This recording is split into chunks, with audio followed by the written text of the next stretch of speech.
धनगर समाजाला अनुसूचित जमाती प्रवर्गातून आरक्षण मिळावे या मागणीसाठी मुंबईतील आझाद मैदानावर आंदोलन छेडण्यात आलं।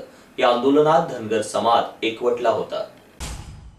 सत्तेत असलेल्या सरकारने धनगर समाजाला आरक्षणासंदर्भात न्याय मिळेल असे आश्वासन दिले होते।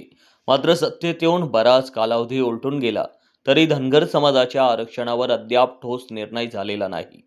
केवळ धनगर समाजाला आश्वासने देऊन केराची टोपली दाखवण्यात आली आहे। यामुळे समाजात तीव्र नाराजी व्यक्त होत आहे। धनगर समाजावर कितीही दडपशाही घातली तरीही धनगर समाज शांततेने आपला पाठपुरावा करण्यास ठाम राहील।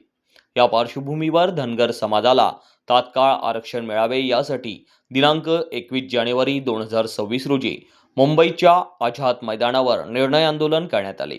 तसेच या संदर्भात धनगर आरक्षणाचे प्रमुख नेते दीपक बोराडे यांनी अधिक माहिती दिली। प्रतिनिधी सुदाम भांबरे।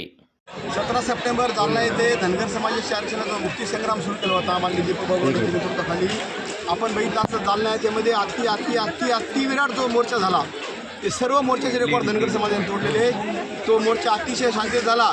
सुई पडली तर आवाज येईल एवढं अतिशय शांततेत होणारं आंदोलन धनगर समाजाचं आहे। आम्ही या ठिकाणी सर्व गोष्टी प्रक्रिया पूर्ण केल्या होत्या आणि दीपक बोराडे यांनी 21 जानेवारीला मुंबईमध्ये येण्याची घोषणा केली होती। सर्व असताना धनगर समाजाला दडपण्याचं दाबण्याचं काम हे विद्यमान सरकार करत आहे। माझी सरकार एवढीच विनंती आहे, तुम्ही धनगर समाजाला जेवढं दाबाल ना त्याचा कित्येक पट हा धनगर समाज उफाळलेला आणि तो उफाळलेला धनगर समाज तुम्हाला कदापि परवडणार नाही। तुम्ही कोणाला भेटले गेले? आम्ही सर्व महाराष्ट्राचा दौरा केला आणि दौरा केल्यानंतरच आम्ही आझाद मैदानाच्या आंदोलनाची सुरुवात केली असेल।